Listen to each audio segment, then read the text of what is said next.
J'ai toujours été dans le monde du développement. J'ai toujours travaillé pour les communautés, mais uniquement sur le volet développement. Et avec la situation qui prévaut actuellement dans ma sphère d'intervention, notamment dans le Sahel, il fallait que je complète mes connaissances avec plus de capacité en matière humanitaire pour pouvoir faire face aux avancées qu'il y a, aux changements dans l'environnement où j'exerce, pour ne pas être dépassé par les événements. Déjà, en tant que responsable d'une ONG nationale, là, avec tous les défis qu'il y a au niveau du monde humanitaire, pouvoir assurer et garantir justement une qualité de participation, pouvoir porter le plaidoyer à un haut niveau requiert certaines compétences, certaines maîtrises que je n'avais pas forcément. C'est vrai qu'au début, je me sentais suffisamment aguerri, lorsque je participais à un événement, il y avait des retours assez favorables.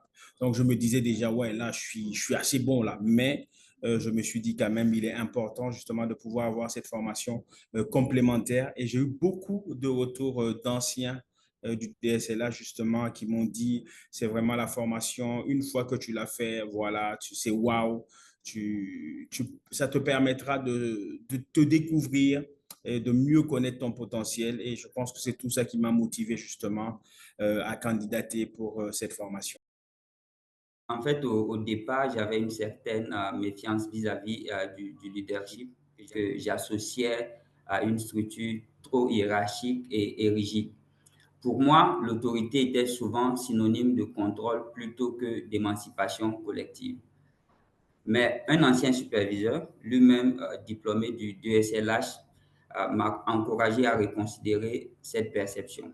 J'ai donc vu cette formation comme une opportunité de prendre du recul et d'acquérir des outils concrets pour, d'une part, repenser les dynamiques de pouvoir avec un leadership inclusif centré sur les communautés locales et ensuite intégrer des approches adaptatives et innovatives, notamment pour gérer les crises en évolution rapide.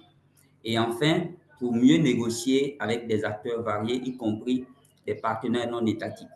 À court terme, l'objectif pour moi, c'était de renforcer mon impact au sein de mon organisation actuelle. Et à moyen terme, je voulais contribuer à une transformation plus large du secteur, en particulier sur les enjeux de localisation et de redevabilité. J'ai été pendant plus de 5 années dans le secteur privé, notamment en agence de communication 360 degrés, qui réunit tous les aspects et toutes les plateformes de communication et campagnes à but lucratif. Donc, j'ai intégré les ONG après avoir décidé de quitter le milieu de la publicité pour des raisons éthiques et personnelles. Près de 15 années après, je suis toujours avec les ONG après avoir eu à travailler dans des projets dédiés aux enfants à travers presque tous les pays d'Afrique de l'Ouest et du Centre, et avec un volet très accentué sur la participation effective et le renforcement de leurs capacités, afin que les enfants soient en mesure de défendre leurs droits et de dire ce qu'ils souhaitent pour leur bien-être. Et donc, vous comprenez aisément qu'à un moment donné, je me suis retrouvée dans l'humanitaire du fait des contextes changeants et fragiles, et avec des enfants et des femmes qui sont, comme vous le savez, souvent les plus affectés lors des crises.